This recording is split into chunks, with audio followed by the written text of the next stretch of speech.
And we are here. That face with that haircut was fantastic. What's going on, everybody? Flip and I are here and happy to see all of you.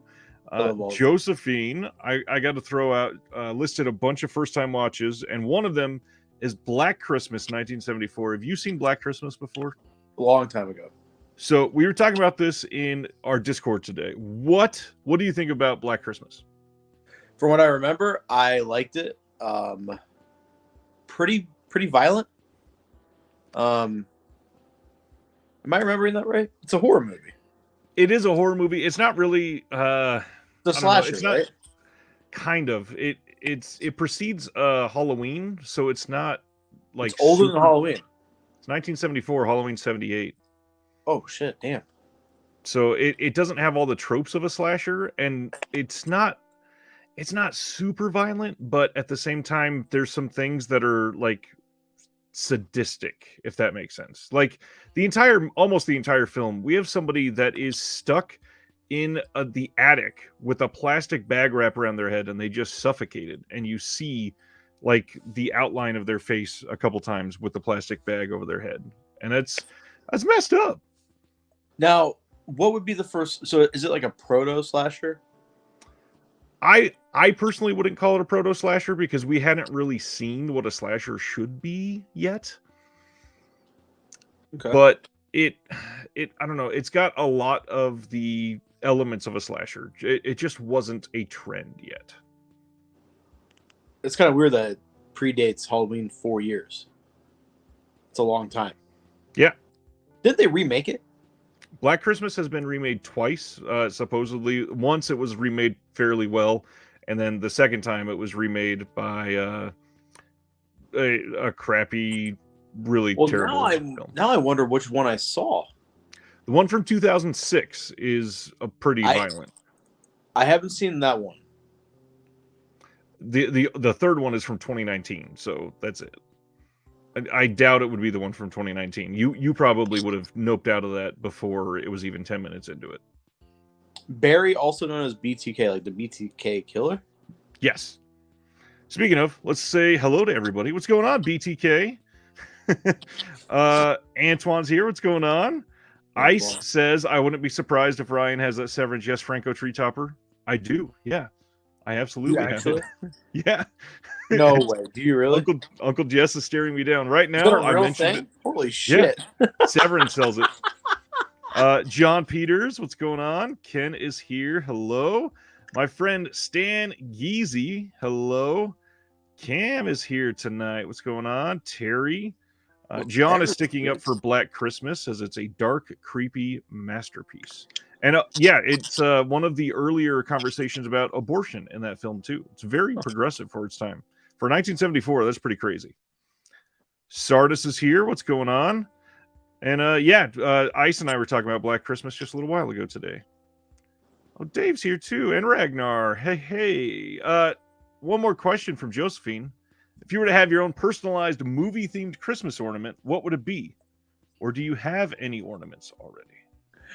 I would have a ball with something like this. By the way, this is a scene from Lone Wolf and Cub. Baby Car, the River Styx, 36 Dials, awesome shirt. Yeah, something like that. Something Lone Wolf and Cub themed. I already do have some, actually. My wife found, probably on Etsy, just because she likes Etsy crap. I love Etsy. There was a seller that was selling, I don't have anything that's like relative to the size around me, but literally like 1.5 inch tall mocks of old VHSs of horror movies. That's cool. It came in like a pack of 8 or 9. And because we love the Peanuts so much, like I've got a Peanuts tattoo on me, we've got this, the Peanuts Charlie Brown Christmas tree. The one that like bends over because it's got the one ornament on it. So I have that one ornament on the end of it, and then all of the movie ones that my wife bought me are hanging on the rest of the tree. That's awesome. That is on our mantle above our fireplace. My mom gave me the ornaments because I guess when I was a kid, I would pick out one ornament, and they were all Harry Potter, Batman. movie stuff like that. Yeah. Oh, speaking of Etsy, there is a shop. It's a museum in Japan that sells real samurai armor, and there has been many times where I'm like, $30,000 for this suit of armor. How sick would that be? It would be pretty awesome if I had $30,000 of disposable income. Sure. That wouldn't it be awesome? Just be like, I'm gonna buy this fucking suit of armor. Yeah. So anyways, we're going to be talking about a whole bunch of stuff tonight. Of course, recent watches, maybe some pickups. I haven't asked Flip if he has any, but we'll definitely be talking about some pickups. And then on top of that, it's December. And now that we are doing these every 2 weeks, that means we only have 2 episodes in December to go over the year in review. So tonight, we are going to be discussing 5 of the categories that are going to be a part of the Shelf Shock Rewind Awards and going through all of the things that we are looking at for that award to figure out what we're going to vote for and just hang out, have a good time. This might be a little longer than the hour that we've been going. Might be just a fun, good hangout night. So hit us up in the comments, share your opinions. Let's get into it. Like pickups, what do you got? Nothing. All right. Nothing. So I'm gonna share one because it is the one that I've been leading up to for like 4 months, and it is one of the most important releases of the year. And that is this beauty of Robin Hood, Prince of Thieves in 4K from Arrow.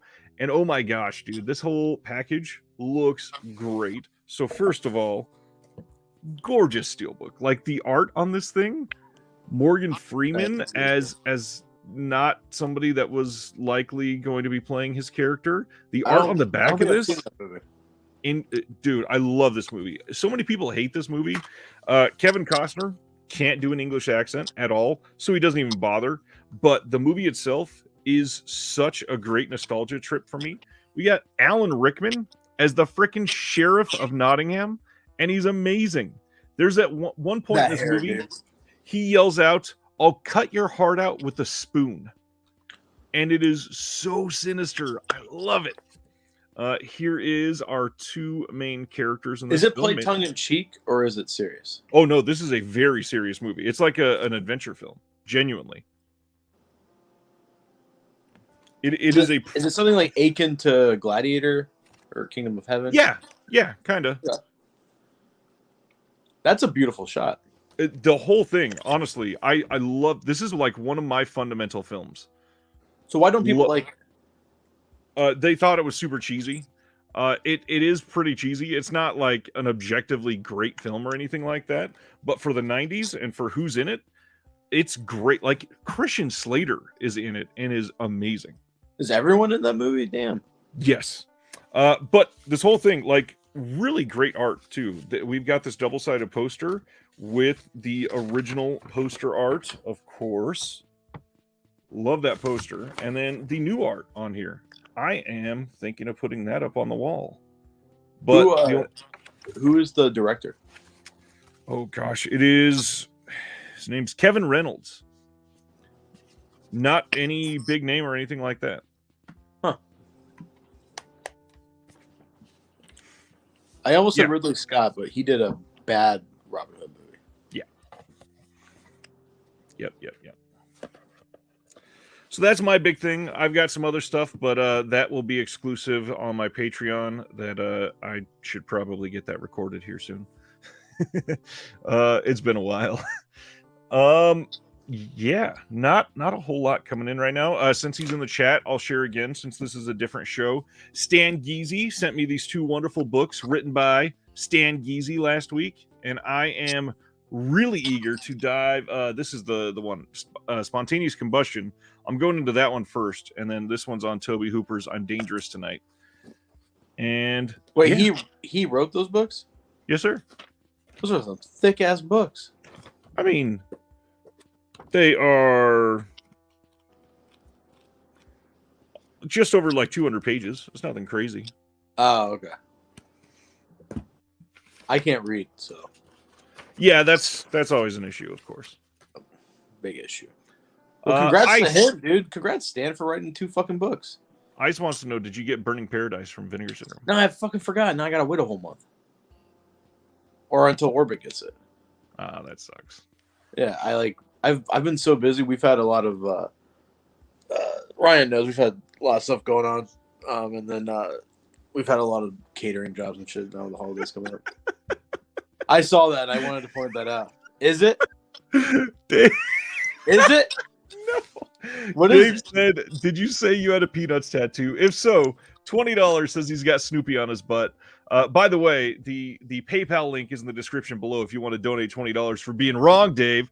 I've got Snoopy and Woodstock on my right calf, and as cheesy That's pretty close. That's pretty close to the butt. as cheesy as this is going to be, it's because my wife calls me Snoopy and I call her Woodstock. She does call you Snoopy. It's very cute on Facebook. I see you get tagged. This is my Snoopy. Yep. And then even let me see if it'll show up, or if she has not texted anything that was. Yeah, let me go to a different conversation to share this. So we were talking about going grocery shopping. My wife's name is saved as Woodstock in my phone.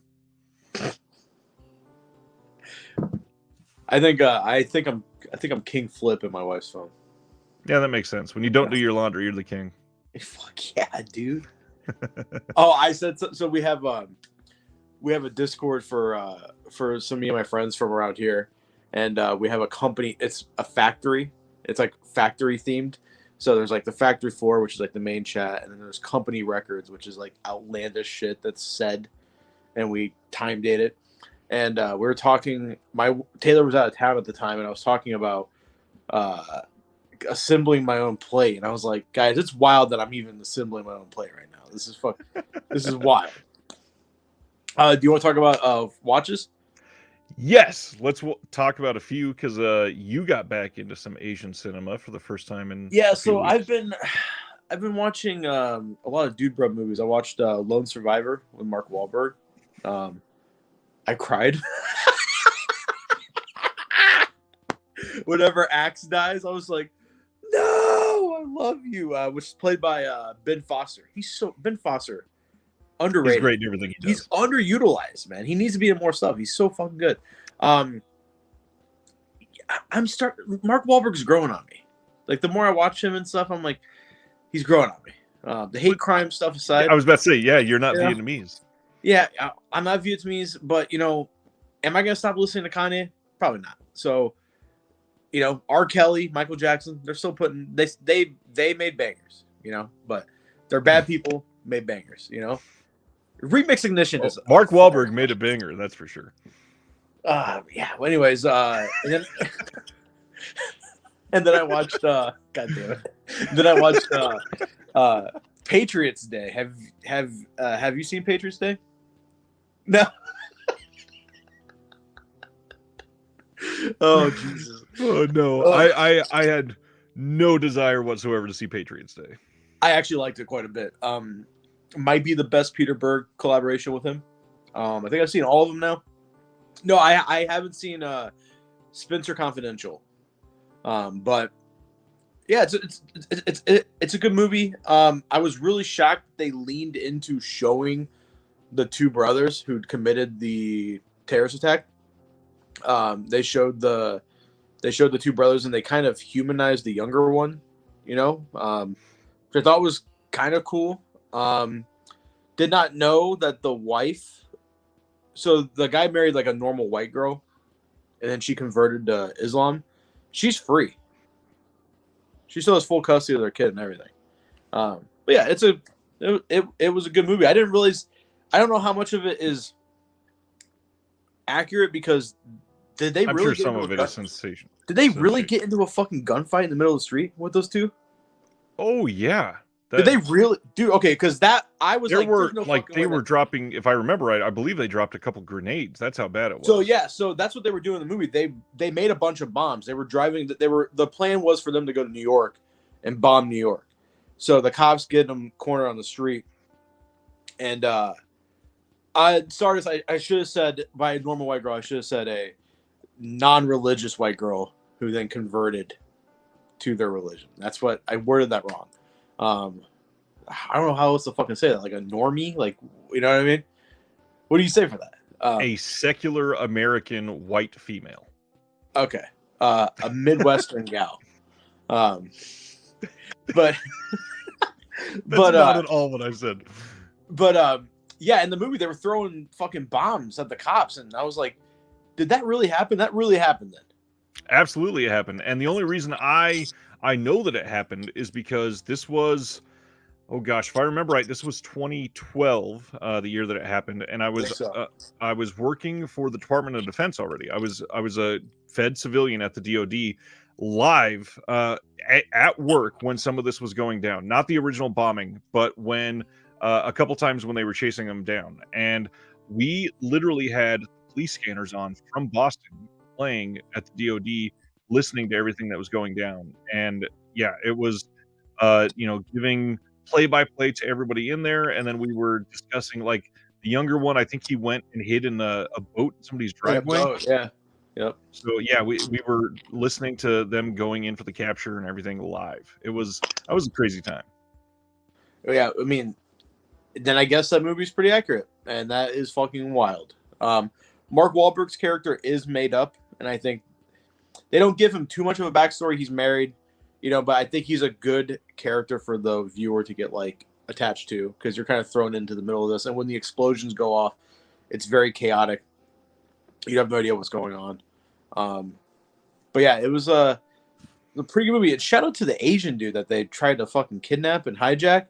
That dude just runs out of the car. They pull up to a gas station and just fucking takes off and just gets away. That's actually how they get him. He runs away, calls the cops in a gas station, and then they have them make him model the car. So, right. Yeah, decent movie. I was not expecting to like it. It's up. The whole movie's up on YouTube. Someone uploaded the entire thing. It's in great quality, so you can watch it for free. Is it a legal rip or is it a boot? It's just on someone's random channel. It's just a on a YouTube channel. What else have I been watching? I've been watching anime. Started watching Hajime no Ippo again. It's an anime about a kid in Japan. Him and his mom. He doesn't have a dad. Him and his mom. She owns like a fishing dock, so they like load up people's boats with fish and stuff. And he helps out, and he wants to become a boxer. He's getting bullied, and it's a good. I mean, it's a little animeized. There's some crazy moves and stuff, but for the most part, it's pretty accurate on like training wise. Like instead of when you go to throw a jab and you're practicing speed, you don't want to clench your fist. It's just like little details like that. You want to keep your hand, like really loose. So that's been fun. I started watching the Lone Wolf and Cub series again. I'm not gonna plow through it like I usually do. Taking my time. I watched the first two. So, but yeah, I think I needed a break from Asian cinema because I watched so much of it so fast. So, I also watched the second Sicario movie, and I gotta say, Ice does not like this movie, and I think I know why this movie. I think story-wise, it's just as engaging as the first one, but I think I think the reason why people don't like it is that because there is no centralized character like Emily Blunt to get attached to and to see the story through her viewpoint. I think it's just as good as the first one. I think the technical side of the film is pretty damn close to the first one.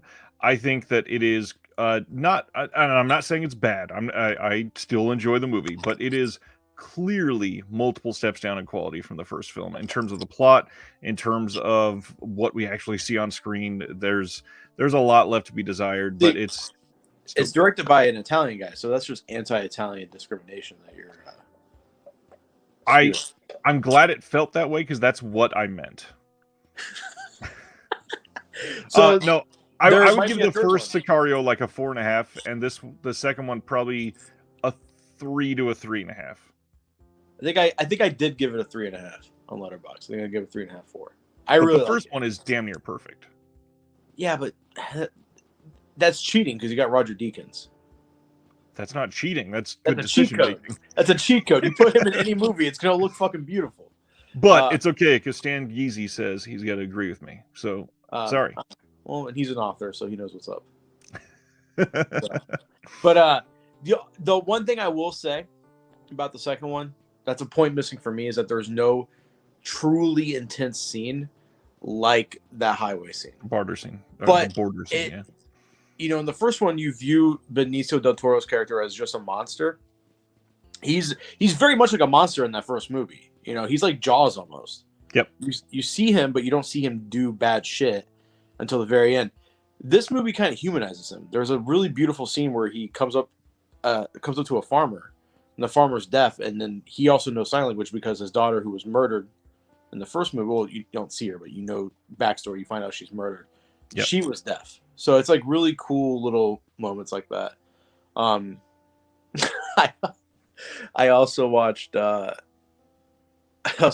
Tax Collector. David Ayer's The Tax Collector. Shia LaBeouf and David Ayer's a match made in heaven. It's actually not as bad as I was expecting. It's actually a pretty decent time. It's not. I would say it's a good movie. David Ayer is just. It's weird for me. David Ayer is a director that I either love or it's just okay.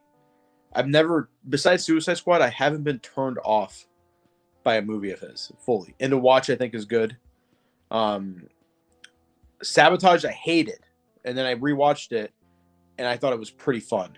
This movie is pretty fun. It's on the same quality level as Sabotage. So if you didn't like Sabotage, you're not going to like Tax Collector. People are upset about Shia LaBeouf's character acting Hispanic, acting like a cholo.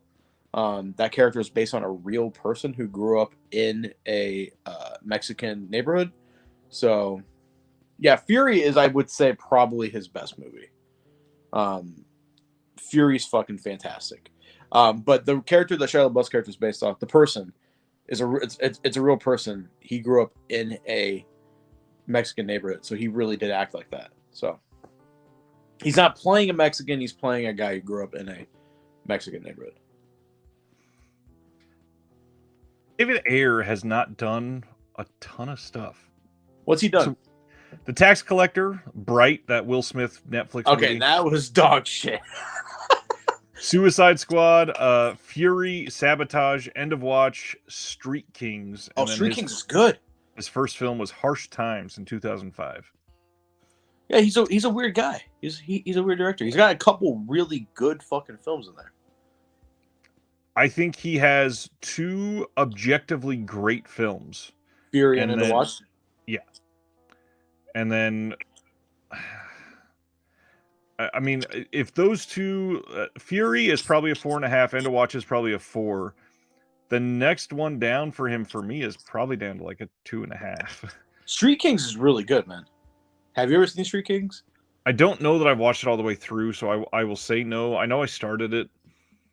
It's a pretty good movie. But yeah, Sabotage, I didn't like. I don't know. There's just something about Sabotage and Tax Collector that I was just maybe in the right mood when watching them. You know?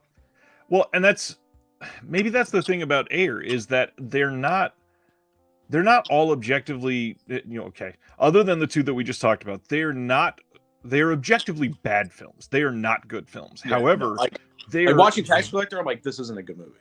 But it's a very entertaining popcorn film. It is the type that you and I would like, yeah. But then you make something like Fury, which is like encapsulates brotherhood and like fucking like just such a good movie. Like beautiful. So absolutely. Same with Peter Berg. Peter Berg is a fucking good director. I don't understand. Like he's just every movie I've seen from him I've enjoyed for the most part. Even Deepwater Horizon, I was like, okay, it's all right. You know? I don't even know his name offhand. Peter Berg? Berg? Is that who? B-U-R-K-E? B-E-R-G, I think. He's done, I think the Wahlberg collabs is Mile 22, Lone Survivor, Deepwater Horizon, Spencer Conway. Oh, him. Yeah. No. You don't like him? No. Why? This is not my style at all. Speaking of conservative-leaning shows, I've been watching Tulsa King. I actually really like Tulsa King quite a bit, man. It's setting up for a big conflict in that show. So, the Irish versus the Italians. So, Irish versus the Italians. Nice. we all know how that's going to end. We all know Italians are way better. I just went through Peter Berg's discography or filmography. I always go back to music. So do I. I always say discography for filmmakers too, dude. I can only see 3 movies that I can see 2 movies that I really loved from him. One that was pretty good, and then one that is The Kingdom, which it depends on the day that I watch it. Okay, well, all right. So tell me the ones that you think are really good. Very Bad Things from 1998, which is one that I'm sure you've not seen. And then the other one, The Rundown, I think is historically overlooked and incredibly underrated. Yeah. And then what's the kind of okay? Hancock genuinely has a really great. You like Hancock? Hold on. It has a great first and second act, and then the third act completely shits all over it, but it's still fun. I think that movie was ahead of its time. I think if it would have came out, absolutely, it would have been a bigger hit. That, and it would probably have a stronger ending. Seeing how all these other comic book films have ended, it would probably be a little better. So you don't like you don't like Lone Survivor? Oh no, I think that they are trash films that should not be made. You're not a goddamn American, Ryan. I mean, maybe at heart, no. As I work for American immigration, come on. So you didn't like Lone Survivor at all? No. Oh wow. Okay. I thought it was a great movie. No. Yeah, not my thing, even in the least bit. So, what do you think is Mark Wahlberg's favorite best movie besides Boogie Nights? Oh, okay. This is actually an easy answer for me. I really enjoy the one that people still don't talk about enough. Four Brothers. Four Brothers is a really great movie. Yeah, it's got Andre 3000 in it. That's a great fucking movie. It really is, and it's got that really great hockey scene with all the I don't even know what you call it. It's blacklight probably that colored everything. Really, really well done movie. That's who directed that? I gotta look that one up because I feel like that is not. I love that movie growing up. Has a ton of credits. He's not. Mark Wahlberg always feels like Mark Wahlberg in all his movies. He doesn't feel like Mark Wahlberg in that movie. I would agree there. So this one, Four Brothers, was directed by... Oh, it's John Singleton. Okay. Who did... Why does that sound familiar? Because he did Boys in the Hood and Shaft. That's why that movie's good. Or he produced Shaft. I don't think he directed it, but... The 2000 Shaft with Samuel L. Jackson? Yeah. Yeah, he did Four Brothers. He did Too Fast, Too Furious. Oh, he did direct Shaft. Okay. Hell yeah, dude. Too Fast, Too Furious fucking rocks. But yeah, Boys in the Hood is his big one, of course. The boys in the hood are always hard. What's your favorite Fast and Furious movie? I mean, probably Fast 5. Yeah. It's the most entertaining one. The last two, I'm a major Fast and the Furious fanboy. The last two, and Hobbs and Shaw, not been my thing. I don't think I've seen the last two. John Cena's in 9, and then 8. They're all Vin Diesel is like the bad guy. He turns his back on family. But yeah, that's what I've been watching. A lot of shit, according to Ryan. Well, you're going to say the same about mine, probably. I finally got around to watching Pearl. I have not posted a review site. I was reading Sardis's comment. Next episode, we should review that. Sadly, I've already recorded a 45-minute conversation with somebody about it. Okay. I'm sorry. Was it Jeremy? No, it's my sister. Oh. Well, that's a little better, I guess. Yeah. Pearl is great. It is nothing like X at all. Ty West's best movie. Not for me. No, I would disagree there. In fact, I would say it's Ty West's third best movie. What's in front of it? X is number 1, and House of the Devil is number 2. But you do you, boo. I am. What else did I watch? Tonight it is December, of course, so I watched Elf again, and it's freaking great. Still love Elf. Top First off, 3 Will Ferrell movies. oh, without a doubt, I did almost say number 1 or 2. It would be pretty damn close. But the biggest thing that stuck out this time, just how many incredible cast members are in this film. I mean, when you have Kyle Gass as like a bit player in a couple scenes that he's working at a book company, like it's so great. And then his partner's Andy Richter. I mean, how do you? That's amazing. It's awesome. Yeah. Then the other one, which for anybody that is, what is going on with John? Hated my take on what is he said Hancock sucks. Says he hates Elf so much. I don't get it. I would throw out there a recommendation, because I'm not going to go too deep into this one, but a little bit of homework for anybody that loves my channel and will be watching upcoming videos. You may want to watch the film A Wounded Fawn on Shudder. A Wounded Fawn is it's a really interesting take on kind of like the movie Fresh earlier this year. I think you said you watched Fresh, right? Fresh. The romantic cannibal horror film from earlier this year? Or did you? Okay, I told you about it and you said you were interested in it. I almost went and saw Bones and All last night. Oh, nice. It was very close. Taylor came home.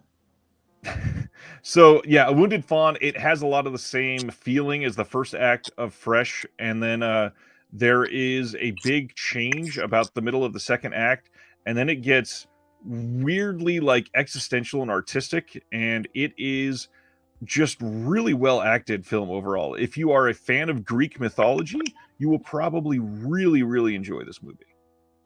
I'm a fan of their mythology, not their people. That is true of a lot of individuals, I would think. The only good thing that they did was like algebra. Yeah. Anyways, A Wounded Fawn, I would say give it a watch if you are interested in watching a video coming out soon on the channel. I have to ask you, what's your top 3 favorite Will Ferrell movies? And I feel like our answers are going to be very similar. Let me pull up his IMDb so I don't forget anything really obvious. Because also, like, in my heart of hearts, Step Brothers is number 1. Elf is number 2. The Other Guys. I think we're going to have, if that's your top 3, I think we're going to have at least one that's the same, because it's Elf. The scene in Step Brothers where John C. Reilly walks in and Will Ferrell's on the couch sweating. He's like, "Why are you sweating?" And he's like, "I was watching Cops." It fucking cracks me up so much, dude. Oh, this is going to be tough. This is so hard because he's got a lot of ones that I really love. Oh, man. Do I want to go nostalgic on one? That's the choice here. Even Semi-Pro is good. I fucking hated Semi-Pro. What's wrong with you? I've never even finished Semi-Pro because the first half was so boring and not funny in the least bit. Anchorman. Oh, fuck. I forgot about Anchorman.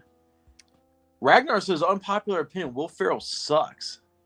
I don't think that's unpopular at all. I think a lot of people are on that train lately. A lot of people. All right, Will Ferrell or Adam Sandler?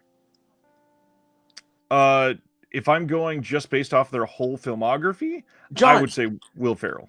Did you see John? John, what makes you laugh, brother? What makes you happy? So my top 3 are going to be Anchorman, Elf, and then my close personal friend here is coming in with a nostalgic pick and agrees with Stranger Than Fiction. I think it is maybe Will Ferrell's best acted film. It is sincere. It is funny. It is cute. It is Maggie Gyllenhaal's best role by a long shot. Really well made movie. Love Stranger Than Fiction. I forgot about Talladega Nights, dude. Fuck, that movie rocks. He's in a lot of good stuff. All right. Well, I guess Will Ferrell is just. I mean, people don't like Will Ferrell. I did not know that. All right, you want to get in the categories? Yes. Yeah, let's get into some categories. So, first one we're going to talk about tonight is getting pulled up on my phone. We're going to talk. I'm going to change the order that I sent to you, if that's all right. That's fine. First one we're going to talk about is Best Region B Release. Best Region B Release.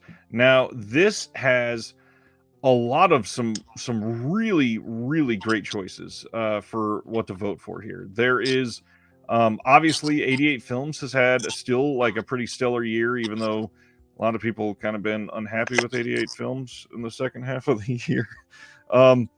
Indicator put out a lot of really solid releases in the UK, but I got to throw it out there. Second Sight, man, they had an incredible year overall. I know that it's going to be hard when you pit 88 Films and Second Sight against each other, because when you have stuff like Drive in 4K that came with 2 frickin' books for the limited edition up against something like 88 Films' release of Righting Wrongs or Ebola Syndrome or the Tiger Cage trilogy or the biggest one, a lot of people are really big on the Seventh Curse. It's not going to seem fair. However, I think the important thing to look at here is the availability of some of these films. As much as I love Second Sight, I'm not putting them down whatsoever. A lot of the films they released this year were not like shockingly brand new to disc or brand new to Blu-ray. A few were at least brand new to 4K, like that Drive release, brand new to 4K, but it's also not a film that was lost for a long time like Seventh Curse. So I'm going to shoot this to you first for your choice for Best Region B Release. So my favorite Region B release is Tiger Cage trilogy from 88 Films. I love the first movie. Second and third movie are hit or miss, but the action in all of them are phenomenal. It's because it's directed by Yuen Woo Ping, who did the action choreography for the first Matrix trilogy, Kill Bill. He's done a bunch of stuff throughout the years. He used to work at the fucking Shaw studio. So he did the fight choreography and he directed all 3 of these movies. I love that they combined all 3. They could have easily have done what Eureka's doing and individually released. They're doing the in the line films. They're doing a 1x1. They've done it in one box set. Comes with a fantastic booklet, loaded with special features. Yeah, 100-page booklet, and it's just awesome. Each one's got great. It's got great commentaries. I highly recommend you guys pick this up. I think this is sold out. Actually, I think the box set's gone. So, I do believe it is. I am going to exclusively reveal tonight here that for the Best Region B releases and the Best Region A releases, we are not only going to have 5 nominees to choose from. It is going to be extended like the Oscars, and those 2 categories will have 8 nominees on the ballot that you'll get to vote from. Holy shit. I'm also going to throw out there one thing that will throw a big wrench in this is that I completely, since I went over it, glanced over any Australian releases. So some big ones, all 3 of the brand new releases from Chameleon Films would fall under Region B. Oh, yeah. The imprint releases from this year, including The Wicker Man and The Warriors and some of the others that were fairly big for them. This is a really tough year for Region B releases. Nathan Jones is here. What's going on, Nathan? So my pick for this year that I am really hoping that we get an opportunity to vote on for this. I'm not going to reveal if they're going to be on the nominee list if we've not been sharing it on the Shelf Shock account yet. But for myself, I think on this one, I am going to have to go with the Warriors release from Imprint, because it has been something that so many people have been after for so long. It's a solid release. We finally have the theatrical cut in HD. It's a fucking great movie. Yeah, I don't think it's as highly regarded for myself that I used to. I think that it is fallen a little bit, but I'm Why is glad that we have it. I don't know. It's just my tastes have changed, probably. Have you played the Warriors video game? Oh, yes. That game Very was much great. so. Wasn't that good? It really was, yeah. Awesome game. Absolutely. Oh, man. Nathan Jones coming in with maybe a hot take. I think they're at least comparable. I don't think that's a hot take. I think between Second Sight, between Eureka, 88, Umbrella, if you want to, would that count as Region B? Of course, Umbrella? yeah. Because I didn't know if they were. I don't know what PAL is. Is that, anyways? PAL is a playback type, but they are from Australia. Yeah. I think Region B absolutely killed it. I think let alone Second Sight. Even though I haven't picked up a single Second Sight release, every time I see one, I'm just like, holy fuck! They're so nice, and for the price too. They have to be making like 10 cents on every release. It's insane the amount of quality that goes into it. I mean, the Eureka Police Story trilogy, all the 88 films, like those like special editions they put out. I think Region B killed it this year. So I got to admit, the Police Story trilogy was up there for me.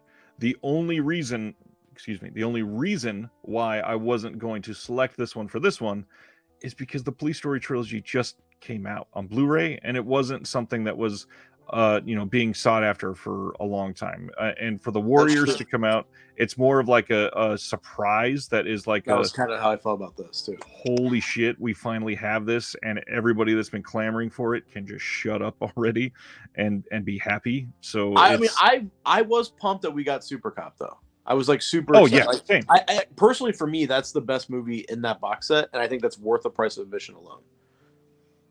So yeah.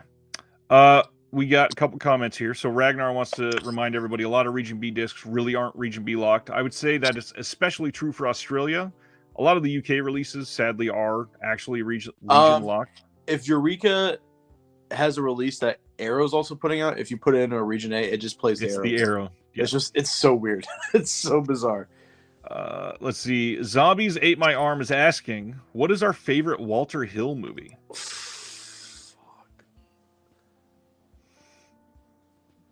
Can you pull up his filmography? Yes. Let me see. Loading now. I'm gonna go through the big ones. Okay. We got The Driver, The Warriors, Southern Comfort, 48 Hours, Streets of Fire, Brewster's Millions, Crossroads, Extreme Prejudice, Red Heat, Johnny Handsome, another 48 Hours, Last Man Standing, Supernova, and then this year's Dead for a Dollar. Dead for a Dollar for sure.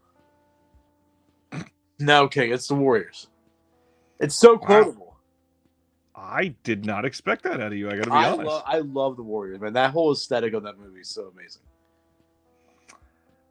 This one, I really want to say Streets of Fire, but I'm probably gonna have to go with The Driver. I mean, it is such a classic. Just got a brand new 4K release from I think Studio Canal. So if you're really into it, this is a great time to go for that. And then that Walter Hill box set is supposed to still be coming out from Imprint, but not until early next year. Is Studio Canal continuing that line that they were putting out, those like action movies? Oh, the where they did Extreme Prejudice. They have not announced anything else. And then they did a Western. Yeah, I really like that line. That's a cool line. Yep. Yeah, so I'm probably gonna have to go with The Driver. The Warriors, again, I don't love the film as much as I used to anymore, but I think it is the best, possibly maybe the most important release for that sort of Region B line. Mm-hmm. Yeah. So what's the next category? Next category we're going to go over is let's go best artwork. Ooh, this one was actually really easy for me. Really easy. Wow. The moment you said best artwork, the first thing that popped up is Arrow's one-arm boxer artwork. I absolutely adore this. Who did the freaking artwork? Ian Shetty. So yeah, that is just, it's got all the characters in the movie. I wish this came with a freaking poster, or I wish you could buy a poster for this because I would pick this up. Love this artwork. It's the first thing that popped into mind when you said that. I was very hesitant after I immediately was like, I want that. But then I went and did it and looked at all my Kung Fu Bob stuff, and I was like, Bob is the GOAT. He's the fucking Brady of artwork for martial arts releases. But that One-Arm Boxer release is just so good, in my opinion. I would mostly agree. Unfortunately, I don't have mine in front of me to show off like yours. But I will say, I've got 3 that are competing for my vote right now. I've got the first one is the wonderful release of Dog Soldiers from Second Sight. Yes, The cover on that hard box is crazy. It is so. Oh, Dog Soldiers is amazing. If you are interested in werewolf action movies, like it is maybe the best werewolf movie. Like it's up there for me, like top 2 or 3 easily. The other one that's going for it is the VSU release of Cloak and Dagger this year from Vinegar Syndrome. The fact that it is modeled to look like the arcade cabinet and the old game style that they went with, I adored that when it first got announced, and a lot of people hated it. Turns out a lot of people that voted on it to get nominated this year, there's a lot of fans of this artwork now. So yeah, I really enjoyed the Wicker Man artwork for not the Wicker Man. I was reading Nathan's comment as you were talking. Yeah, Cloak and Dagger. I really enjoyed that one. The Wicker Man artwork is pretty great too. It's pretty good. The other one, which is I think going to be kind of a dark horse, and I forgot the exact title, so I'm going to vamp for a second. But it is one of the Vinegar Syndrome partner label releases, and it was just recently announced, and it is hard to find. Man, I am letting everybody down. 1 second, I swear. I can sing. Oh, please don't. Dance, dance, dance with my hands, hands upon my... The Altered Innocence release of Elisa. Now, I'm going to pull this up because this artwork deserves to be highlighted as something special. Let me share the screen. This is going to be great for the people that listen to this as a podcast later on. But, I mean, this is gorgeous. Oh, my God. What is that movie about? I don't know. I closed the tab. I want to buy that movie just based on that. Right. So this says Vanessa Paradis, who is from Knife Plus Heart, which is a great movie, stars as the alienated and angry Marie, living as a smart aleck teenage street hustler, burdened by the rage brought upon by the suicide of her emotionally fragile mother. Marie's fury inspires her to track down and kill the man who abandoned her and her mother in the first place, her father Jacques, played by the iconic French superstar Gerard Depardieu. What unfolds is a poignant and desperate plea for tolerance and acceptance, where tragedy and angst can unwind and be replaced by forgiveness and love. Holy fuck. That sounds heavy. And just looking at this up close, like, I think I can zoom this in for everybody. It is such a visceral piece of art for the color of this film. It is like you can see the individual pencil strokes. It is just a gorgeous picture. That is beautiful. That's incredible. That dude needs to clean his nails. God damn. So yeah, that one I think is going to be tough for me because I know deep down that title will not be able to get enough attention to win, but it desperately needs votes. I'm gonna have to buy that just for that artwork. Yeah, it is beautiful. When I first saw that, I go to put out the announcement super fast, and I saw that cover, and I went, hold on, what is this? If I had to pick a runner-up, it would be Kung Fu Bob's Flying Guillotine 2. I don't know why I like that artwork. I really like his artwork on that, though. With the weaponized umbrellas. Yeah. Nice. All right. Let's go to the next one, which will be the best visual essay. Okay, so this I don't have my representation because it's a big box. Good. the Venomob's essay on Shawscope Volume 2. It is incredible.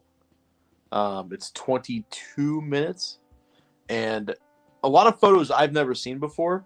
I have Cheng Che's autobiography, and there's photos in there, but there's photos in that visual essay that weren't even in the book. Photos I've never seen of him, photos of the mob I've never seen before. So that is, I can't remember who it's by, but it is so well done. It's so well done that when Dragon, my Scottish brother, Fanatical Dragon, got his review discs, he immediately messaged me and was like, dude, the visual essay on the Venomob in this is so fucking good. And I couldn't wait. That's the first thing I watched actually when I started up the box set volume 2. It's good. It's great. Wow. So for those that don't know, visual essays are usually anywhere between about 10 to about 30 minutes long. For many of them, they are literally a slideshow of pictures or scenes from the film that have no audio, and all you hear is somebody that is speaking scholarly on some topic that is either expressly about the film or at least tangentially related to the film. And both of mine are not going to be a surprise of who they are by, because they are somebody that's ending up being a friend of the channel that I have loved and admired for quite some time. The two that I have to choose from for myself are both by Kat Ellinger. And this year, two of her essays from imprint releases really, really impressed me. The first one is from Ken Russell's Horror, and this one is called Legitimate and Illegitimate Women in Ken Russell's Horror. And the way that she breaks down the roles of the people in this film and what people are viewing them as just not real people, and how she is able to describe them in this detail that really humanizes people that don't get that type of treatment is just incredible. The other one is from the release of Harem from Imprint Films, and that essay is called Lost Girl, and it is about the 70s and 80s films of Nastasia Kinski, who is the daughter of Klaus Kinski, and just sharing some of the stories of what she went through and what she faced while on these sets and all that. It was just great to listen to. Hey, Brigida, what is your favorite movie that you watched this year? What's your favorite movie? What's this damn Charlotte's Web. Charlotte's Web's her favorite movie she's watched this year. It's a good movie, huh? All right. Now it's time for Beck. Have a kiss. I love you, kid. I love you guys. Oh, she says she loves you guys. We love you. Good night, Ragnar's asking, where did this voting happen? Voting has not opened yet for the community. Voting opens next week, actually, on December 15th. And you'll be able to find that on all of, first off, my social medias, including YouTube. But the main account that you're going to want to look for is Shelf Shock Rewind. So that starts December 15th, and voting will run through January 15th. There are, I believe, 25 categories for the best of the year that you're going to be voting on. And then there are 2 categories that you're going to be voting on for the favorites of the year. And this specific category, I think, is going to be tough for a lot of people. But yeah, those 2 Kat Ellinger picks are the ones fighting for my attention. So they announced Ryuki. They've done 01, Kuga, Ryuki. So 3 so far. And then if you have, what's Shout's streaming service? Is it just Shout TV or something? Maybe Shout TV. They have the original OG 98 episodes on there. So now Discotheque announced Kamen Rider Black, and I can say there's definitely more Kamen Rider coming from them. So it's a great time to be a Toku fan. We eatin'. Next up, we got 2 more categories that we're going to go over tonight. 2. Let's go. We had 3. We've already done Best Region A and Best New Label. No, Best Region A. We're going to go over next episode. We're going to go over Best Booklet, and then best new label. So Okay. first we're gonna do best booklet. Now this one is tough because it's really hard to define what a booklet is, because some of these, like I mentioned Drive earlier, it came with multiple books. It came with a novel. And technically one of them is a booklet. So I don't know. That's hard. Obviously the Shawscope Volume 2 has a great booklet. So I was going to pick that, but I did include that for a very specific reason. And that is the essays that are in there are actually pretty short. The majority of that book is just the Wikipedia article, copied and pasted, because Simon Abrams fucking sucks. It's literally just a condensed like plot summary of the movie and then trivia. So he didn't really do too much hard work. God bless his heart. But that's the reason I didn't choose it, because I was going to choose it, but it's like if you watch the movie, you're going to be reading the plot summary. That's all it is. So what are you choosing then? Did you say? I don't think you said. I'm choosing On the Run. This is a movie that I didn't know too much about, and it's a movie that has a very unique feel.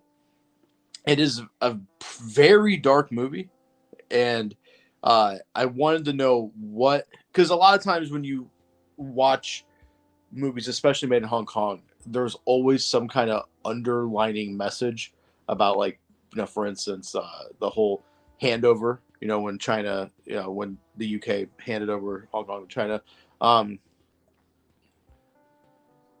It's okay. It's a little goofy, but it's worth picking up. So I'm always interested in learning about specific movies, because from a Westerner's perspective, I might not understand. And I think this book is very informative. I think this movie is one of the best movies released this year. Again, this is a movie that the reason why I think the UK is winning is because this needed a release for so long. Yeah. So, but yeah. And it's a pretty short book. I think it's only like maybe 100 pages, maybe 80 pages. Does it say? I mean, that's not short. A lot of these advertised booklets, we're talking like 12 pages. So also, I really like the way it's done. So like they kind of like stylize certain parts of the text in the book. Yeah, it's a really well done booklet, and the paper is thick. I don't know if you guys can hear this. That's just one page. So nice. Brutal film. Very brutal film. Have you seen this yet, Ryan? I've not. I don't think I have that one yet. I think you would really like this movie. I think it was on my list. I'm not sure if I got it. I got to check. So that's my pick. Chester is asking, is there a best enamel pin category? Would Severn win that or something? I mean, there's quite a few companies that put out enamel pins at this point. Now, this one is tough because let's be honest. If Steven ever sees this, he would argue with me. It was me that really wanted to put out. I don't remember what I was calling the category. It was something like best overall tchotchkes or something like that. For a release, and I wanted to highlight some of these companies that do great supplements, and Severn does a lot of the best ones, obviously, but then like Shout Factory's been putting out these enamel pin sets for some of their titles, and they're genuinely really well made.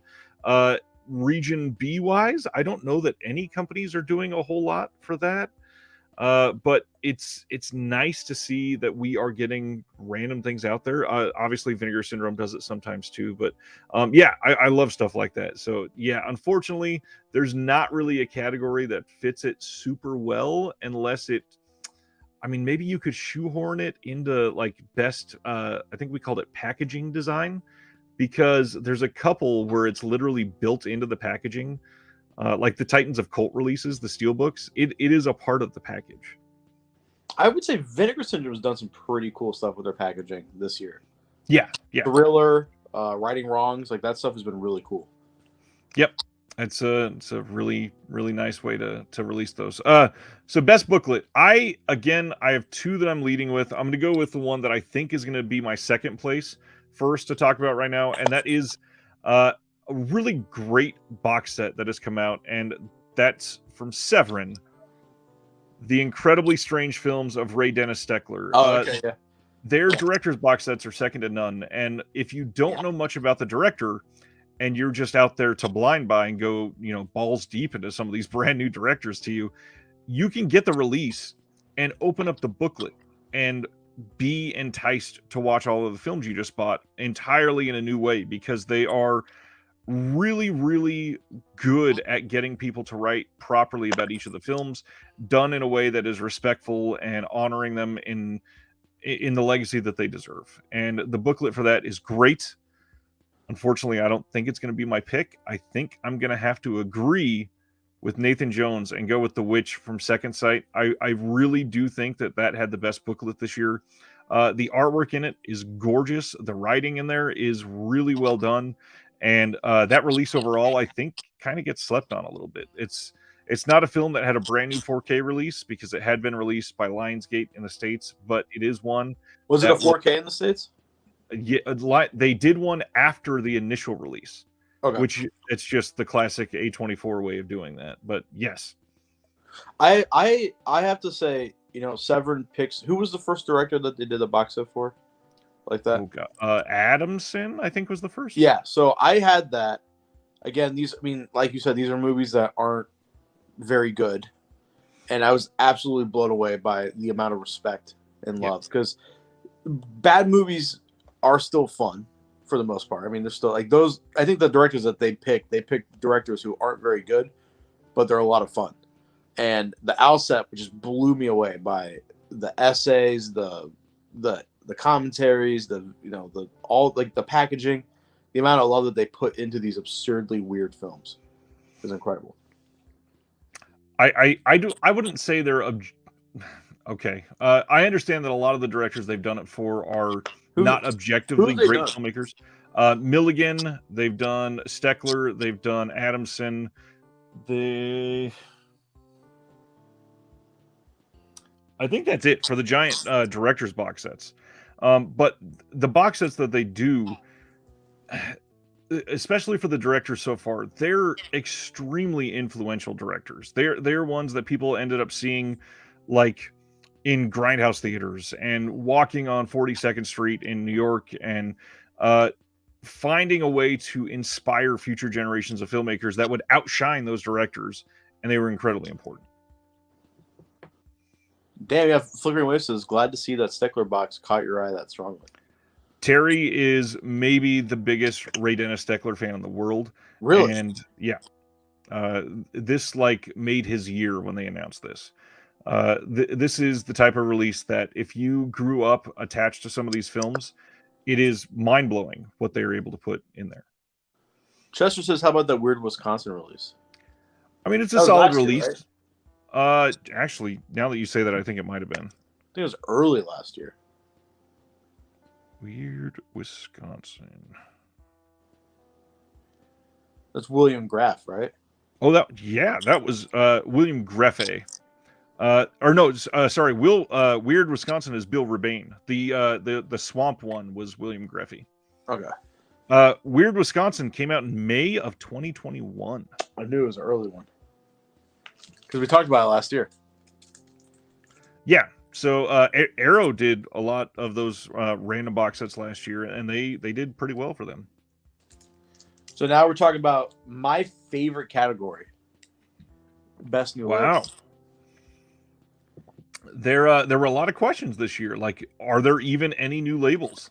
I will tell you that even though I stressed to everybody that when we were looking for the nominations for the Shelf Shock Awards, I stressed this label has to have put out their first release in 2022, not 2021, not 2023, which means I got all kinds of votes for Radiance, even though they are not going to be a 2022 label. Their first release doesn't drop till January 2nd. This company that's in my hand put their first one out this year. Let's test it out. Who's your pick? Def Crocodile. They are! Okay, good. Fuck. Awesome. Seriously the best. Before you dive too deep in, Def Crocodile is also my pick. So this is, I think without a doubt, this is the logical choice for people like you and I this is the one that you kind of have to go with. And I picked my favorite movie from them. That I think is a kind of a hot take. I don't, not that it's a bad movie, but I think that there are not a lot of people that would put that even in their top 2 or 3. Okay, so they've had how many releases so far? Do you want to pull them up? I think this month will be 9-ish. 9. 9 total? Yeah. I have to something catch like up. Damn.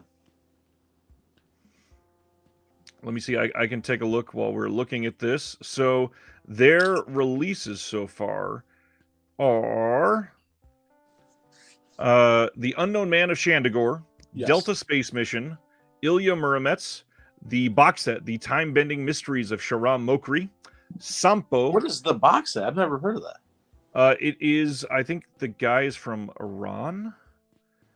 Let me see. What kind of movies are they? They are a few different genres. Does it not say? It says.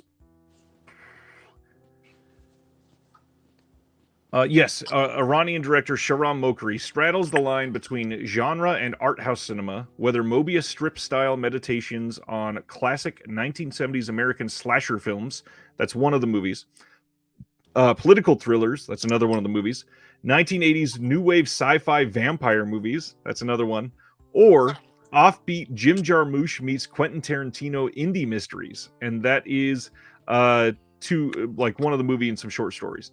It's a small wonder that Abbas Kiarostami, in his last film, 24 Frames, left a cryptic message on screen in Persian that simply read, Shahram Mokri, meaning this is like the next great filmmaker.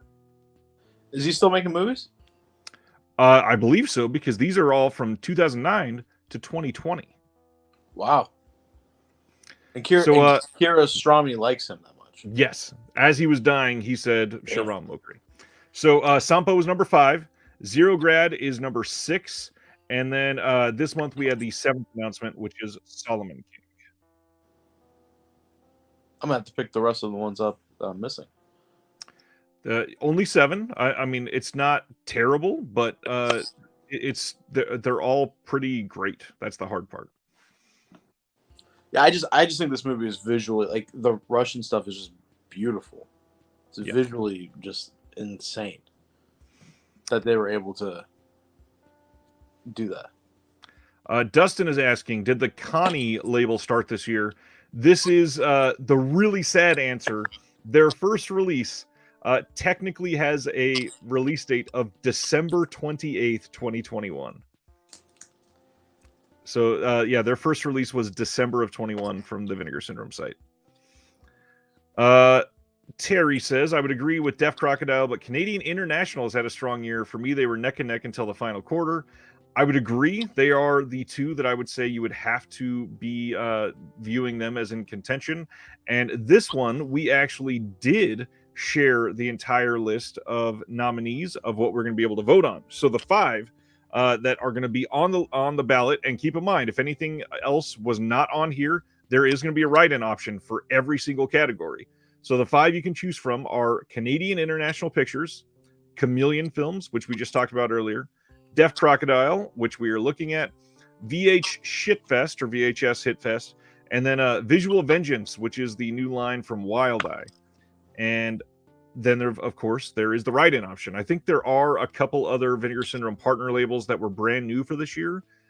In fact, maybe Factory 25 is, and they might be in contention.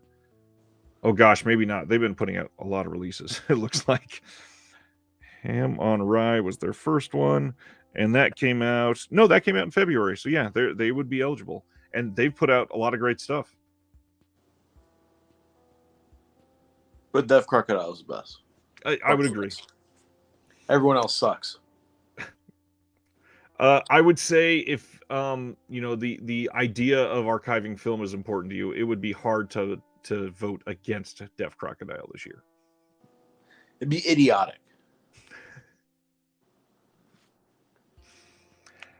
However, of this category, I will say I have had I've had people from 2 out of the 5 labels on my channel. One is in the process of scheduling with me, and one is rescheduling for early next year with me. So, yes, I love them all, but Dev Crocodile has my vote.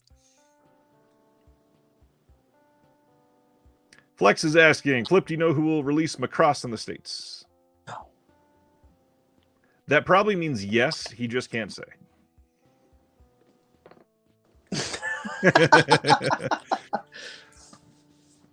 I kind of want to go rewatch Sampo. What's the other one that they're putting out that's coming out soon? Have a good night, Nathan. Love you, Nathan. The one that is coming out in December is Solomon the King? Black. Yeah, Solomon King. It's the blaxploitation flick that they've been touting this whole year. It's the one they did the Kickstarter for, the restoration. Okay. I'm pumped because I also love that. I don't know, not to sound shitty, but their releases have a level of quality to the film itself that's very high. Are you saying the restoration or the actual like story? The actual quality of the movie is very high. I mean, I got to be honest. I would agree with that about like 15 of the partner labels. How many are there? There are now 20. There were 21. Who left? TerraVision is their own thing. So they parted ways? Yes, and amicably. I mean, Brad is one of the co-runners of TerraVision, and he still works for Vinegar Syndrome. So it's not like they are enemies or anything like that. They have enough of a following that they could probably make more money on their own. So who do you? I mean, this is probably next episode, but best 4K is for sure Miami Connection, right? Are we in agreement? Not even. No. Is next week or next episode a label of the year? Of the ones that I texted you earlier, the ones that we're going to talk about, no. That I think we would do that the first Tuesday of January. Okay. Because I had my Region A release of the year in my hand. Really? I love it, dude. We'll talk about it next episode. Yes, we will. I fucking love that movie, man. In fact, I'll probably change that list up if we're going to do the first Tuesday in January, because there's a lot of good ones we can talk about, and that'll be deep in the middle of the voting, so we'll get everybody all excited. Perfect. Any other comments from anybody about any of these categories? Because there's a lot of diversity in these, and again, the whole write-in option. A lot of people were worried, like if something is not nominated, it has zero chance of winning. I completely disagree. I mean, when we reached out for nominations from our committee, we had not had a public announcement for the release of Four Flies on Gray Velvet from Severin, the Argento 4K that came out for Black Friday. And it still got nomination votes because people knew it was coming. So it is something where, yes, it's close to the end of the year, but a lot of these people in the industry, they know what's coming out, even from competing labels. So we should also have a category best Quibi release. Did you watch any of that content? No, but I did kind of really want to see the Reno 911 stuff. It was actually, that was the only good thing about Quibi. Man, what a dumpster fire. Yeah, I don't understand it. I don't know why we would ever want to set up an entire streaming service based on just watching it on your phone for 12-minute chunks or whatever it was. Well, why not? Because we're all stuck at home during a pandemic when they launched it. Our phones, though, dude. What was TikTok? Half of me and Ryan's conversations is me sending him TikToks. I mean, lately you've been so busy it hardly happens. I know. I've been, dude. We had pizza with Santa yesterday, so we had like 50 little kids in our restaurant on our day. That sounds like hell. I have to go clean up after this. I'm not excited. I'm not looking forward to it. And then on top of it, go ahead. On top of it, then I have to go work out. So it's like, I mean, you don't have to. You just have to make better choices than me. I'm paying for a strength coach. I have to go work out. I spent the weekend in super boring ass Iowa, And yeah, that was not a great time. Yeah. What were you there for? Potatoes? No, it's actually a really. No, that's Idaho. Never mind. It is Idaho. It's actually a rather heartfelt reason. My wife did a. Well, I don't know how much of a backstory I should give here. There is a adoption in my wife's family. Her father was adopted, and she has always wondered, like, hey, my family kind of sucks. I wonder if I could ever track down some other people.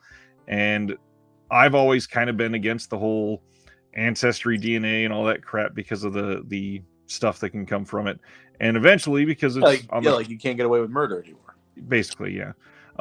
But there's just a lot of negatives to it too, with other people having all that information. But I knew it was important to her, so she took an ancestry DNA thing and matched up with somebody in Iowa, and turns out that she tracked down her father's biological family, and they all grew up about 2 hours away from her father, who also was born and raised in another part of Iowa.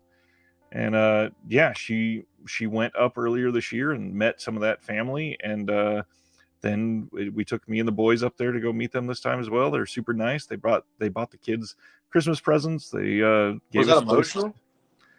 For my wife, it has been a lot. That's wild. Holy shit. Her dad does not care about any of it, which I can't fathom feeling that way. I could not imagine that either. Like, what the hell? I want to know where I came from. And he does not. He basically is vocalizing, if he even acknowledges that they exist, it's like acting like the mother that raised him doesn't exist, which we've tried to say, I mean, that's not true at all. Especially because his actual biological mother and father, they both died in the last 3 years. So it's not where he would even be replacing his mother at all. So does she have a bunch of aunt and uncles and stuff? Tons. Holy shit. That's cool, man. That's awesome. Good for her. Yeah. Hopefully that helps her find some peace, and it genuinely has quite a bit, actually. That's wild. That's a crazy. I mean, Iowa sucks, but that's a good reason to go. Well, and the crazier thing is we are from the desert in California, and we just happened to move to Kansas City, Missouri, and it was 3.5 hours to drive to where we stayed this weekend, where they live. That's close. That's pretty close. That's not far at all. Damn. Well, I've had nothing cool like that happen. I'm down 25 pounds since September. Nice. That's fun. I'm not. Dude, it sucks, man. It really sucks. I wish it was alright to just be fat as fuck, because I would just eat all the time. Yeah. I don't know. I feel like I was happier when I was really fat. You know, I would honestly agree with that. As somebody that I don't even know if I've talked about weight loss on here at all. At one point, I had lost 185 pounds. 185 pounds. Now, I am fat as hell. You lost a fucking UFC welterweight, dude. I have gained a lot of it back. Not quite all of it. But when I was that small, yeah, I did not feel right. I did not feel in place. I did not feel super happy. It's like, I don't know. I'm at, when I was almost 400 pounds, it's like you're 400 pounds. You know, I mean, the word being called fat would upset you or upset me, but you're just kind of like used to being that big. And then as you lose weight, I think the thing for me personally is I lost 130 pounds and then I got back up to 350. And I feel like I cheated myself by letting myself get almost back to where I was. Yep. And I feel like because I did that, I was, what's the word I'm looking for? I let myself down. And I feel like everyone that was kind of against me, that would, I had people say, oh, you'll bounce back up. Thank you, Ice. And keep it up, buddy. They would say, oh, you'll gain that weight back, or, I like prove them right. So, I'm down 25 pounds, but I'm doing. I don't know. There's just so much fucking responsibility when you're losing weight, and then also I'm doing powerlifting, so it's like to count calories, to count protein intake, to count carbs, all that shit is so fucking much. And then also I'm doing boxing, I'm doing jiu-jitsu as well. I always have problems saying jiu-jitsu. It's like the inner Kanye in me gets stuck in the word Jew. But what I've noticed and what I think the biggest rewarding thing too is like, because the gym, when I go to the gym, I'm by myself. So it's like the motivation is not there. Like it really sucks. I'm not motivated. A lot of times I just make myself go. I think discipline does trump motivation. But when I go to, when I go and wrestle and, roll and I'm sparring with people and I feel that strength from the gym is carrying over into that, there's no better feeling than ragdolling someone. They're really just being able to pick deep down. Everyone just wants to get fat and sassy. Just want to get all fat and sassy. I love that lady. Yeah. I don't know. It's weird being super overweight and weak to being, my lowest I've ever been was 218 and I was, lean, but then now I'm at like 285. So I feel good, but I'm strong right now. Right now, my bench is 405. My deadlift's 500 pounds. My squat's 455. So I feel. You know what's crazy? And I'm not trying to one-up you at all, but at my size, I'm 6'5". At my lowest, I was a couple pounds under your lowest right there that you just said. Yeah, fucking dumb, dude, because you're 6. How tall are you? 6'5". I'm 5'6". I'm 5'6". I'm carrying around this fucking mess. But visually I'm not, and that's the other thing too, is like body dysmorphia is so real.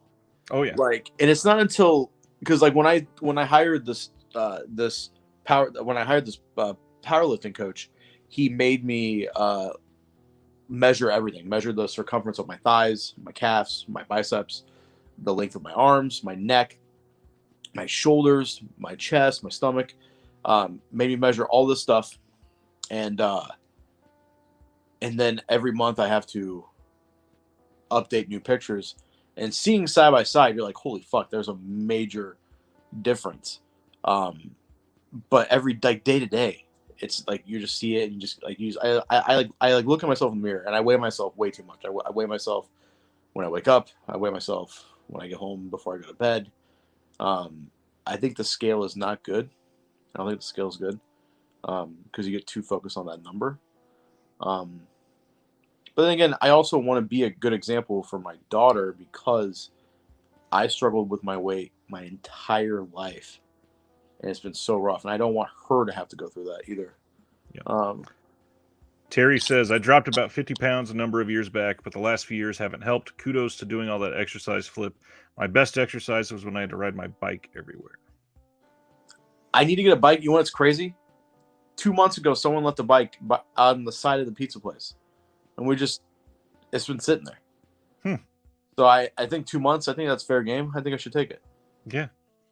It's a nice fucking bike, too. I think it's like nicely done, by the way, Terry. That's 50 pounds is nothing to scoff 50 pounds is a lot. People, see, that's the other thing I don't like either. Is that you tell someone how much they lose, and people get so hyper-focused on numbers. But if you took a picture of what 50 pounds of fat looks like, that's a massive amount of weight. Oh, yeah. Crazy. But the best feeling for me personally is when you see a bro and they fucking start squeezing you and they're like, damn, bro, you're getting swole. That feels so good. I've had so many people do that to me lately, and it's such an ego boost. I gotta say, dudes that lift weights, I think are misunderstood. A lot of like the big, like the massive, like super swole dudes, every encounter I've ever had with them, it's been a positive. They're so nice. They just want to see you do the best. They want to see you be the best. They're incredibly nice. I think that is partially true. I think that the gym that you're going to is the type of gym that would allow for somebody like that. But there are very specific gyms where they are super elitist, bully assholes, and there So- are quite a few of those. I joined. So I have a sub to 2 gyms. There's a gym down the street from the restaurant. I love going to it. Doesn't offer that much equipment. So yeah, I can have 200 grams of carbs a day. I personally don't know how many carbs are in our pizza, so I avoid it. For the most part, Sunday night, we made a mistake. My dad made, I think, a mushroom instead of pepperoni. He put mushroom on them. It was mushroom extra cheese. So I had a slice. I had a little square. I had a single slice. I thought, I didn't think that was going to throw me over carb-wise, but I don't eat pizza as much anymore. What I eat every single, so for breakfast, my dad always gets me a sushi roll. So, because he goes to the local grocery store and picks out the produce that we use daily, So we're not getting anything bagged. We're getting fresh produce every day that we chop. So he always gets like one of those sushi rolls, and they're usually about 40 grams of carbs. Usually. Oh shit. They're about 40 grams of carbs, and about 20 grams of protein if it's shrimp. Shrimp has a lot of fucking protein in it. Like one thing of shrimp has like 20 grams of protein. It's crazy. But so I usually eat that, and then I have either a pre-made protein shake, or I use a protein powder, and that's usually got 30 to 60 grams or 30 to 60 grams of protein. And then for dinner, all I eat is chicken and rice. That's it. Nothing else. Just chicken and rice. I have chicken. I'm actually hungry as fuck right now. There's chicken left over. I'm probably going to eat after this before I go clean the restaurant. But it's so much work mentally, too. It really is. It's so much fucking work. Yeah, it sucks. Especially with Thanksgiving. Like, I was trying to be good. I told Taylor I want to be good. She made an amazing pot roast. So I'm still having, it was a pot roast. High in protein. No fish. I have the sushi roll every day. So depending on what kind of sushi roll my dad gets me, it's usually shrimp. Sometimes he'll get me salmon. Mondays and Tuesdays I call them my cheat days, but by cheat days I mean I get a bowl of pho, which isn't bad for you at all. Vegetable broth with meat and rice noodles. It's so low. But yeah, the thing with powerlifting though is that almost no cardio. I'm allowed to save my cardio for boxing, for jiu-jitsu, but a lot of powerlifting is just lifting a fuck ton of weight, as many reps as possible, waiting 2 to 3 minutes, doing it again, switching exercises. It's hard. I wish I would have started this in my early 20s, not at 30, because my body hurts. I'm in constant pain. Holidays is a big thing, but my thing back when I was losing all the weight too is we were new to Kansas City, and then on top of that, I was making a bunch of new friends and being social while trying to restrict what you're eating. And when you genuinely have a life and you're not working as much as you and I do now, Yeah, it is so difficult to also always me and you aren't big drinkers. No. So the easiest thing for us to say is like, hey, do you want to go get something to eat? Like that's the easiest thing to socialize with new people. Last night I did again, cheat meal. I went to a restaurant by myself because Taylor was out of town. Went to a restaurant by myself, which I've never done before. It was very weird. I felt very awkward, but it was nice. I brought my headphones. I was listening to something on my phone, and I got burnt ends. Do you know what that is? Like, oh yeah, oh dude, incredible! Like 8 little slices of burnt ends, and some chicken wings. That bone chicken wings, not boneless. Boneless chicken wings are bullshit. They're chicken nuggets for adults. But bone wings. There's nothing wrong with that. Nothing wrong with that. But yeah, it's just some nice, I think it was like 8 wings and 8 slices of burnt ends. I didn't feel full. I didn't feel hungry. I felt good. Left. That was my big meal for last night. Nice. And Stan Geezy is hungry now. I'm starving, dude. You know how hard it is too when I go to the restaurant and clean to not just fire up that oven. I bet. It's like, man, fuck. It's so hard. So hard not to do it. Yeah, it's not great. I don't love it. Man. Ryan, we should get you jacked. We should get you pumping iron. Unfortunately, my body is broken now, and it's not just because I'm old. Like I've got, another thing I haven't talked about on the channel lately, but the fall that I took in October when I went to the hunt with my mom, Yeah. I have problems from it. I've got like a, you can't see it in the light, but like a permanent little goose egg right here, like a bump still, and my elbow is fucked. I'm going to see a orthopedic surgeon. Shouldn't be needing surgery, but getting it checked out again. Nothing broken. I've had some x-rays, and then of course it's been a long time since I've talked about this on the channel, but you know, I've had 2 fairly major surgeries on my left foot, and my foot is screwed. And unfortunately, when you're lifting heavy, you got to have a good foundation. Once you get that elbow fixed, we'll just skip leg day, brother. We'll just get that upper Forever. body just fucking jacked, dude. Just jacked. Cool. Just fucking Ryan's just like On 2 toothpicks. And there's what's crazy is that like when you hire someone who actually knows what they're talking about, there's so many like fucking workouts that are like that you don't think are gonna like really do anything, but like once you throw, like for instance, I wanted to work on my grip strength, so like when I'm rolling with someone, I can grip and not have my grip broken. And I've been working on my forearms, so I don't know if you guys can. I don't know if it's really showing up in the light, but like my forearms used to be really tiny and now they're big. And then what you do is you take a kettlebell and you lay it sideways and you just rotate the kettlebell, which sounds easy, but it's actually really fucking hard. Yep. And just do that over and over again.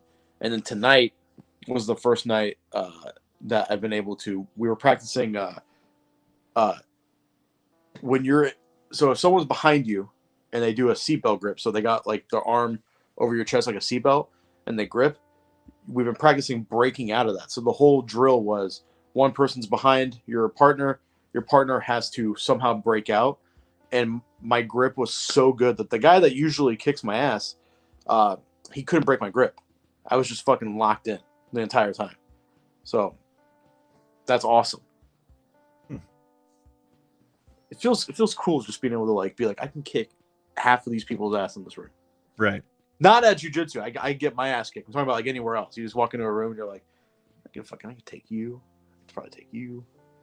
Not Ryan because he's 6'5". You just kick me. Unfortunately, you'd probably still be able to get me. You just hold your hand out and I'd be like, I mean, that's true. But I think the reason why I've been watching so many bro movies is because my fucking T levels are shot through the roof. And I've just been like, I want to watch army movies, dude. Do you grip extra hard with hand? No, I don't do that shit. I hate that. I hate when you meet. So there's Ryan, do you agree with that? There's a perfect balance between handshakes. There's dudes that they do that thing where they'll go in and then they turn to insert dominance. I hate that. It's not what the press has done to make fun of Trump's handshakes or whatever. It's not that sort of thing where you're trying to look like the bigger dude. No. It's not let's squeeze to hurt somebody. It's just a minor respect, like, hey, I see you and acknowledge that you exist. What I like is the fist bump. Just a boom, fist bump, or you bring it in, you do like the and then you bring it in for like a little hug. I love that. That's my favorite. I'm very awkward in person though. Like when we were at jiu-jitsu and it was the day before Thanksgiving, everyone was like going for fist bumps and I was like high-fiving their fist. I was like, high five. No, I hate people that over grip their handshakes. Oh yeah. They're like, how you do? It's like, dude, calm down, man. Or I hate there's the opposite of that. There's dudes that act like they're too, like shaking your hand is like they're above that, so they're like flimsily. I fucking hate that too. I'll grip hard for that shit. When I meet someone and they go for that, I just like, what's wrong with you, dude? Always a nice ass slap. Men, women, grandpas, doesn't matter. Oh. I don't know about ice. I don't know about the women part, but I do pinch the asses of all the dudes at the restaurant because we're all bros. Like we just do it. When he says all the dudes, he means the customers. Yes. Well, there are a couple customers that I will slap their butt. Actually, one of my employees texted me today a GIF of two people kissing and said it's me and you, and I was like, all right, Max. I love that you sent me that TikTok today. I love that we were just saying that. That doesn't happen much anymore, and it happened today. The guy with the fifth monster. Yeah, and he starts to go numb, and I said, "Oh man, somebody made a biopic about you." It's so good. I saw that. Whenever I find something truly funny, I'll send it to Ryan, or else he would be getting 10, 15 TikToks a day. Half my TikToks is like naked dudes just being buff. It's like my personalized feed now. That and for some reason I've been getting. I'm not making this up. A lot of Down syndrome guys who do rodeo stuff. I started liking a few rodeo things, and then there was this kid who with Down syndrome who is fucking incredible at rodeo stuff, like lassoing bulls. Fucking crazy. I'm like, what the fuck? Incredible. Interesting. I think Down syndrome people are just they're like they're so happy. I love them. Good. You should. There's a girl I went to school with who I think she has Down syndrome. She had some learning disability, and she was getting picked on, and I stood up for her. And ever since then, her mom has been coming in for forever. But she was a senior when I was a sophomore. Her mom came in for the first time a couple weeks ago, and I was like, "Hey, is this for Kayla?" And I wrote a note to Kayla on her dessert box. I was like, "Hi, Kayla, miss you. Hope you're doing well."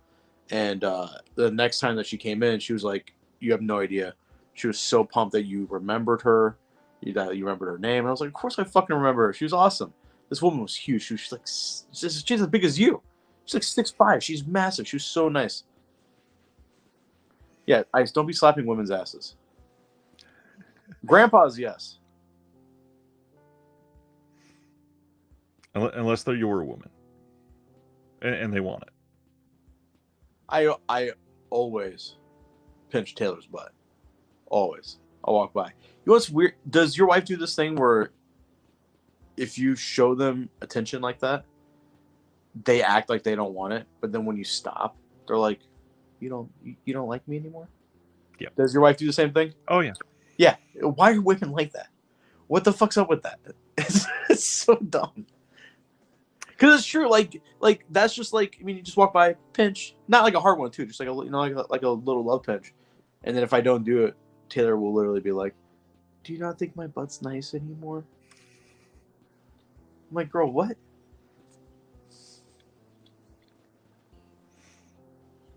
Wives. Ice wants to know: does your wife goose you? What is goose? Let's say as you're doing the same thing, acknowledging that your butt exists and like bending over to pick something off the floor, and she'll Oh yeah, sometimes. And I'm always wearing shorts, so it goes right in. I'm like, woo! Now that I work from home, I live my life in basketball shorts. So Dude, that's all I wear. absolutely, yeah. That's all I wear. Why else? Like, why should I wear anything else? Like, my mom's always like, "Why don't you start dressing like an adult your age?" I'm like, "What do you want me to wear? Fucking khakis and a line-eye pullover To the restaurant. Yeah, to the restaurant. Like, what the fuck? To wash dishes. I wear a Filippo shirt and shorts. I'm in the back. She's like, "Wear jeans." I'm like, "Why?" So you can sweat your ass off. Yeah, so I can sweat my ass off. It's cold out. I'm like, my legs are fine, dude. My legs got like 10 pounds of fucking Italian hair on them. Anyways, movies. Stan, as an author, what do you think is the best written movie? That's a good question. I'm curious to know. What's this picture? Is that the... Oh, I thought it was the creature from the Black Lagoon. Looks like my grandfather before he Looks died. like you and is close to you like that. I personally, I have an easy answer for this one. And Best written movie? Yeah, and I think it's especially true because I just watched it recently. I may have talked about it last time we even had our last episode. My answer is Back to the Future, because they spent so long working on that first movie, and it's freaking perfect. I think Inglourious Bastards is so well written.